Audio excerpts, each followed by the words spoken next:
मैं डॉक्टर भामा अग्रवाल आपके अपने यूट्यूब चैनल पर आपका स्वागत करती हूँ, अभिनंदन करती हूँ। आइए प्यारे बच्चों, आज हम गोस्वामी तुलसीदास जी द्वारा रचित कवितावली अयोध्या कांड से वन गमन जो हमारे पाठ्यक्रम में शामिल है का अध्ययन करते हैं। हमें मालूम है कि प्रभु श्री राम, सीता जी और लक्ष्मण जी वनवास गए। वनवास में जाते समय सीता जी बड़े धैर्य के साथ संभल संभल कर कदमों को रख रही थी, लेकिन अभी वो 2 ही कदम चली थी कि उनके माथे पर पसीने की बूंदें झलक आई और उनके दोनों होठ सूख गए। वह थकने लगी तो उन्होंने श्री राम से पूछा कि अभी हमें कितना और चलना है, हम अपनी पर्णकुटी यानी पत्तों की कुटिया कहाँ पर बनाएंगे। सीता जी की इस बेचैनी को देखकर प्रभु श्री राम की आंखों से आंसू बहने लगे और वो भावुक हो गए। लक्ष्मण जी पानी लेने के लिए गए तो सीता जी ने प्रभु श्री राम की थकान को देखते हुए कहा कि लक्ष्मण जी अभी बालक हैं और उन्हें पानी लेकर आने में देर लगेगी। आइए हम किसी छायादार वृक्ष के नीचे कुछ पल विश्राम करते हैं। मैं आपका पसीना पोंछकर आपको हवा कर देती हूँ और गर्म रेत पर चलने के कारण आपके जो पांव झुलस गए हैं, मैं उन्हें धो देती हूँ। सीता जी की इस प्रकार बात सुनकर प्रभु श्री राम समझ गए कि सीता जी थक चुकी हैं, अतः वो एक पेड़ के नीचे बैठ गए और अपने पाँव से कांटे निकालने के बहाने देर लगाने लगे। जब सीता जी ने राम जी के इस व्यवहार को देखा और उनके भावों को समझा तो वह अत्यंत रोमांचित हो गई, भाव विभोर हो गई और उनकी आंखों से आंसू बहने लगे। इसके बाद जब राम, सीता और लक्ष्मण जी वन जाने लगे तो वन के रास्ते में पड़ने वाले गांवों की स्त्रियां उन्हें देखकर हैरान हो गई।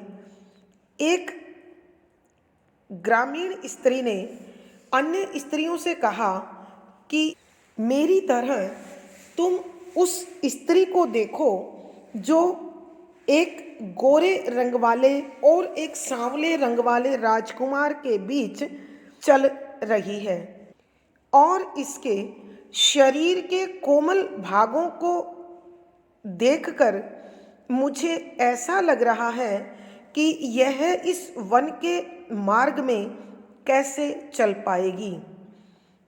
इसके कमल जैसे कोमल पांव जैसे ही धरती को छूते हैं तो धरती भी संकोच करती सी महसूस हो रही है। यह सुनकर गांव की सभी बहुएं हैरान हो गई और उनके शरीर रोमांचित हो गए, मन भावुक हो गया और उनकी आंखों से आंसू बहने लगे।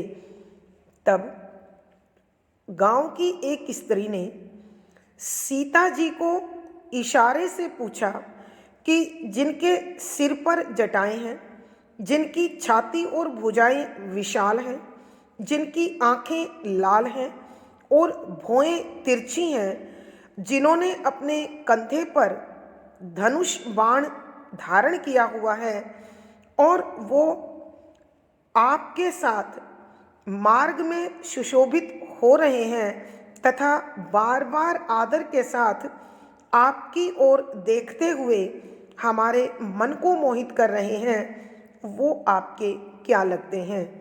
जब सीता जी उस स्त्री के इन इशारों को समझी तो उन्होंने मन ही मन महसूस किया कि ये गांव की स्त्रियां अत्यंत समझदार हैं।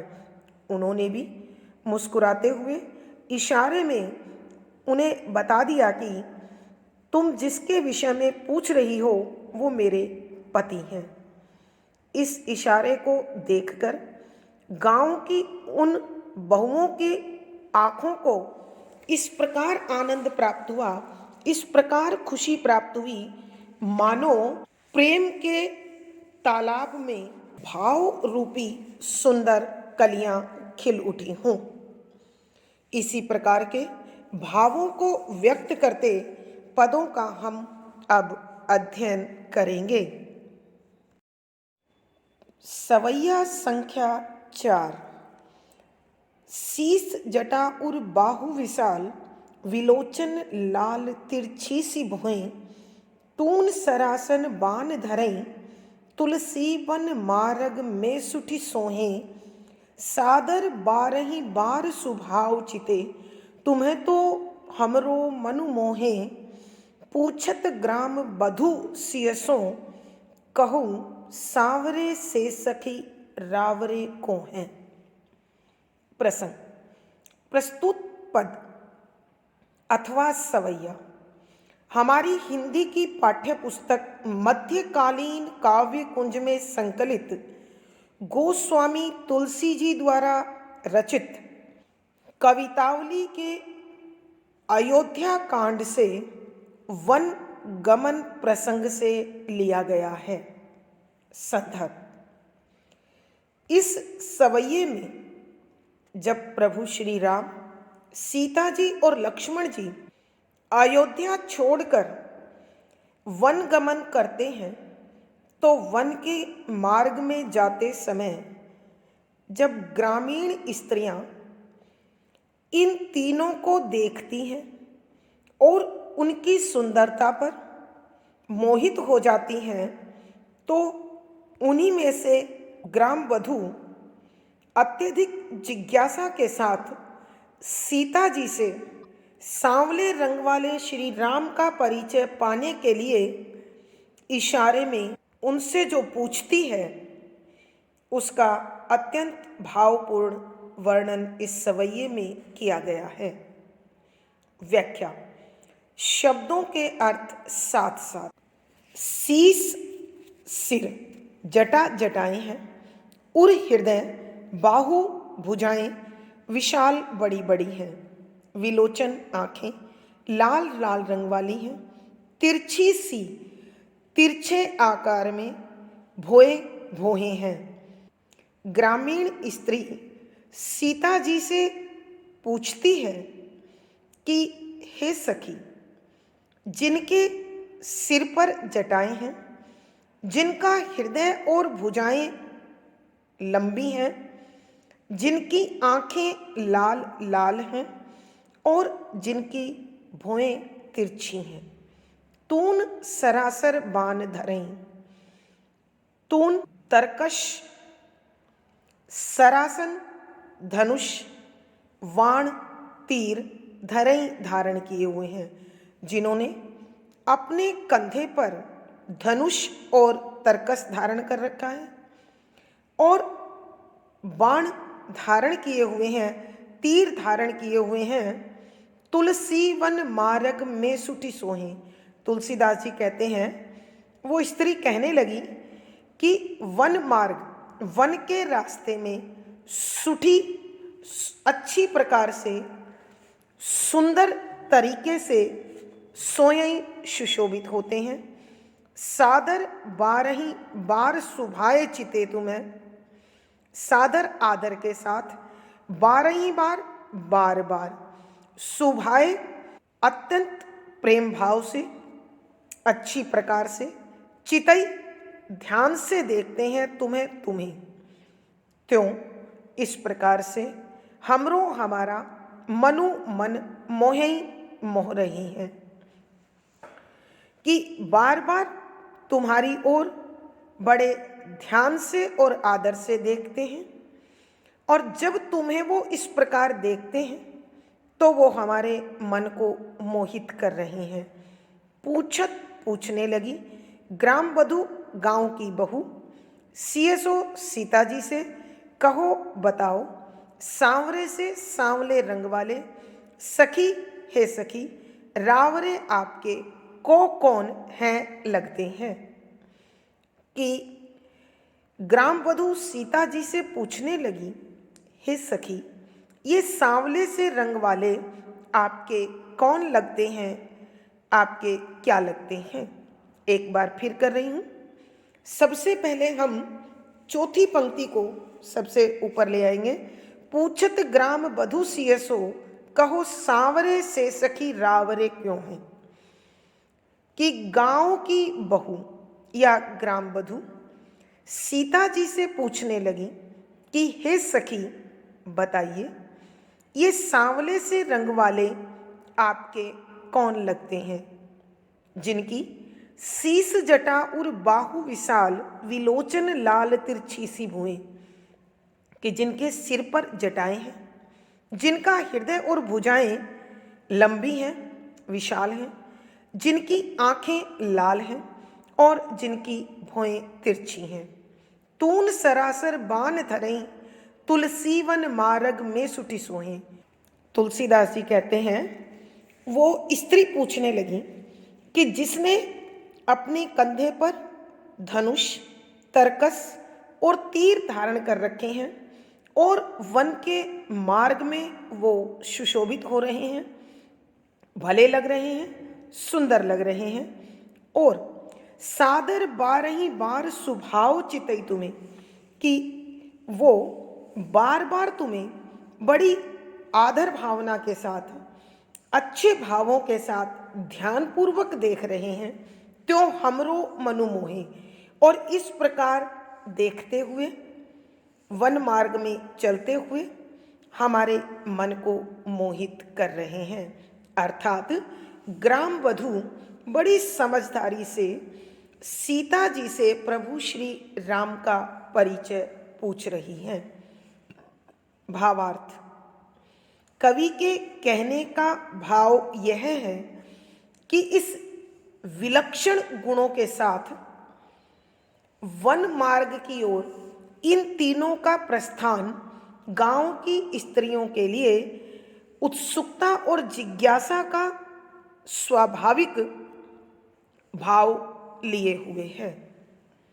विशेष यहाँ कवि ने ग्रामीण स्त्रियों की स्वाभाविक उत्सुकता का और उस उत्सुकता के समाधान का अत्यंत मार्मिक चित्रण किया है।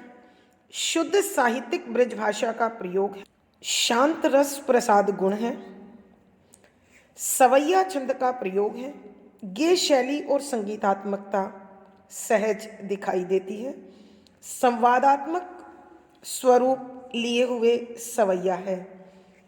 यहाँ उल्लेख, प्रश्न, उपमा, पदमैत्री, प्रश्न, उत्प्रेक्षा आदि अलंकारों का सुंदर सटीक प्रयोग हुआ है। सवैया संख्या 5। सुनी सुंदर बैन सुधारस सानी, सयानी है जान की जानी भली, तिरछे करी नैन दे सैन तिने, समुझाई कछु मुस्काई चली, तुलसी ते ही ओसर सोए सबे, अब लोकति लोचन लाहु अली, अनुराग तड़ाग में भानु उदय, बिगसी मनो मंजुल कंज कली। प्रसंग पूर्ववत। संदर्भ, यहाँ सीता जी ने ग्राम वधु के प्रश्न को सुनने के बाद जो प्रतिक्रिया दी और जो प्रभु श्री राम का परिचय देने का तरीका अपनाया तथा उसका ग्रामीण स्त्रियों पर जो प्रभाव हुआ, उसका अत्यंत मनोरम चित्र प्रस्तुत करते हुए तुलसीदास जी लिखते हैं कि व्याख्या, शब्दों के अर्थ साथ साथ सुनी सुनकर सुंदर मनभावन बैन बोल अथवा वाणी सुधारस अमृत जैसी मीठी साने से युक्त कि अमृत जैसे मिठास से भरी हुई सयानी समझदार हैं जानकी सीता जी जानी पहचान गई भली भली प्रकार से कि जब सीता जी ने इन ग्रामीण स्त्रियों के अमृत से मीठे शब्दों को सुना तो वो पहचान गई कि ये ग्रामीण स्त्रियां अत्यंत समझदार हैं।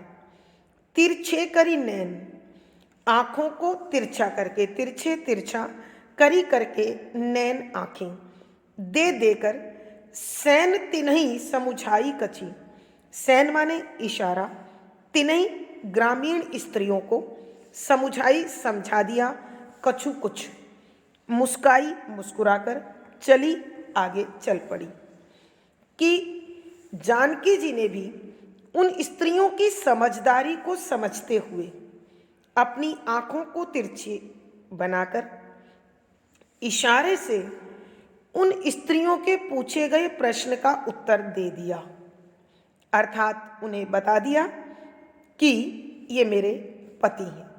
और ये इस प्रकार से इशारे में बताया कि ग्रामीण स्त्रियों का मन अत्यंत खुश हो गया और सीता जी मुस्कुराकर आगे चल पड़ी। तुलसी ते ही अवसर सोहे सबे, तुलसीदास जी कहते हैं ते ही उस अवसर अवसर सोहे सुशोभित हो रही थी सबे सब अवलोकती देखकर लोचन लाहू लोचन आंखें लाहू प्रसन्नता से खिली हुई अली सकी कि तुलसीदास जी कहते हैं उस अवसर पर सभी उन आँखों के इशारे को देखकर इतनी अधिक मोहित हो गई, लाभ उन्होंने प्राप्त किया, इतनी उन्हें प्रसन्नता मिली कि अनुराग तड़ाग में भानु उदय विगसी मनो मंजुल कंजकली। अनुराग प्रेम, तड़ाग तालाब, में भानु सूर्य, उदय उदय होने पर विगसी खिल गई, मनो मानो, मंजुल सुंदर और कोमल, कंजकली कमल की कलियां। कि जब उन ग्रामीण स्त्रियों ने सीता जी की आंखों के उस इशारे को देखा तो ऐसा लगा मानो इन ग्रामीण स्त्रियों के हृदय रूपी प्रेम के तालाब में सीता जी के आंखों के इशारे रूपी सूर्य के उदय होने से उनके मन की कमल की कलियां खिल गई हों और उनकी आंखों में एक विशेष प्रकार की चमक आ गई हो। तुलसीदास जी कहते हैं कि इस अवसर पर सभी की आंखें इस प्रकार प्रसन्नता से भर उठीं मानो अनुराग तड़ाग में भानु उदय कि प्यार के तालाब में सूर्य उदय होने के बाद नेत्र रूपी कमल की सुंदर कलियां खिल गई हों। अब ध्यान दीजिए कि यहाँ कवि ने प्रभु श्री राम सूर्य के रूप में और उस घटनाक्रम को प्रेम के तालाब के रूप में और कमल की कलियां ग्राम वधुओं की आँखों को नेत्रों को कहा है। तो कवि कहते हैं कि इस प्रकार वहाँ जो प्रेमपूर्ण वातावरण बन गया, उस प्रेमपूर्ण वातावरण की कवि ने बड़ी सुंदर कल्पना की है। वो कह रहे हैं कि उस प्रेम के सागर में प्रभु श्री राम और सीता जी के इशारे रूपी सूर्य के उदय होने से उन ग्राम वधुओं के नेत्र रूपी कमल प्रसन्नता से ऐसे खिले मानो अनेक कमल खिल गए हों। बच्चों, एक बार फिर इस पद की व्याख्या कर रही हूं, ध्यान से देखिए। कि सीता जी ने जब उन ग्रामीण स्त्रियों के अमृत से मिठास युक्त शब्दों को सुना तो वो अच्छी प्रकार पहचान गई कि ये ग्रामीण स्त्रियां अत्यंत समझदार हैं। अतः उन्होंने अपनी आंखों को तिरछा करके इशारे में उन सब ग्रामीण स्त्रियों को यह समझा दिया कि ये मेरे पति हैं और मुस्कुराकर वन मार्ग में आगे बढ़ गई। तुलसीदास जी कहते हैं कि उस अवसर को देखकर आँखों को अत्यंत आनंद प्राप्त हुआ। हे सखी, उन आँखों की प्रसन्नता का इस प्रकार प्रदर्शन हुआ, इस प्रकार दिखाई दी मानो प्रेम के तालाब में प्रभु श्री राम रूपी तथा सीता जी के इशारे रूपी सूर्य के उदय होने से उन स्त्रियों की कमल रूपी आंखें खिल गई हों। भावार्थ, कवि के कहने का भाव यह है कि इस घटना ने वातावरण को इतना अधिक आनंददायी बना दिया कि सभी प्रसन्न हो गए, भाव विभोर हो गए। विशेष इस सवैये में सीता जी तथा ग्राम वधुओं के द्वारा होने वाली शारीरिक चेष्टाओं का बहुत सुंदर वर्णन हुआ है। शुद्ध साहित्यिक ब्रज भाषा का प्रयोग है। श्रृंगार रस माधुर्य गुण है, सवैया छंद है, गे शैली और संगीतात्मकता बनी हुई है। यहाँ इस सवैये में सुनी सुंदर अनुप्रास अलंकार, सुधारस साने पदमैत्री अलंकार, मनो उत्प्रेक्षा अलंकार, मंजुल कंजकली रूपक अलंकार, अनुराग ताड़ाग में भानु उदय विग सी मनो मंजुल कंजकली रूपक अतिशयोक्ति अलंकार। तो इस पद में बच्चों अनुप्रास, रूपक, उत्प्रेक्षा, रूपक अतिशयोक्ति, पदमैत्री आदि अलंकारों का सुंदर सटीक प्रयोग है। पिछली वीडियो का लिंक बच्चों आपको यहाँ मिल जाएगा। आशा है आपको ये पद अच्छे भी लग रहे होंगे और समझ में भी आ गए होंगे। वीडियो को लाइक कीजिए, शेयर कीजिए और चैनल सब्सक्राइब कीजिए। आपका दिन और जीवन मंगलमय हो, इसी शुभकामना के साथ धन्यवाद, आभार।